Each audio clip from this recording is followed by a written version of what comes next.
ভাইয়া তুমি দর্শকের উদ্দেশ্যে কিছু বলো ভাইয়া। দর্শকের উদ্দেশ্যে একটা কিছুই বলতে চাই যে দর্শক আমরা যে আপনাকে ভিডিওতে লাইক কমেন্ট শেয়ার করি কপি লিঙ্ক করি ঠিক আছে, আমাকে করেন না কেন? আমরা কি ছোট জোর এই জন্য আমাকে সাপোর্ট করেন না? আমাকেও কম বেশি করেন, করবো ঠিক আছে, আমাকেও কম বেশি করেন। আমরা তো আলাতুল করতেই থাকি সব সময়ের জন্য, মোবাইল হাতে নিলি ঠিক আছে, যার ভিডিও সামনে আসে তারই সুন্দর করে গঠনমূলক কমেন্ট করি, লাইক করি, ঠিক আছে। তাহলে আমাকে কেন করেন না ভাই? না আমাকে ভালো লাগে না, যদি ভালো না লাগে তাও বলে দিন যে ভাই আমাকে ভালো লাগে না, আপনারা ভিডিও বানাইয়েন না। যাই হোক, আমি অনেক কথাই বলছি, ঠিক আছে। যদি কথায় ভুল টুল হয় সবাই ক্ষমা দৃষ্টি দেখেন, আর সবাই ভালো থাকবেন। আসসালামু আলাইকুম ওয়া রাহমাতুল্লাহি ওয়া বারাকাতুহু। সুন্দর কথা। আমার বন্ধু আসছে। বন্ধু, তুমি যে খাইতে আসছো, তোমার অনুভূতিটা কেমন?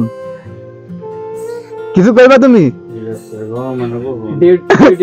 তুমি ডিউটি করে আইছো, তোমার অনুভূতিটা কেমন? কিছু কও বন্ধু। ডিউটি কেমন কাটছে জি? খাইছি না মাইছি না অনেক বলে অনুমতি সুদাতাম না। এই গালি দিও না, আমি ফেসবুকে দিব ভিডিও। আর কি কর তুমি গালি দাও গা। ডিউটি কেমন কাটছে জি গান? ডিউটি কেমন কাটছে তোমার? ভাই আজ ঠান্ডা জিয়াদা দেশে বহুত হিট। ভাল লাগছে ভাইয়া, ঠিক আছে। ওকে, খাওয়া লাও।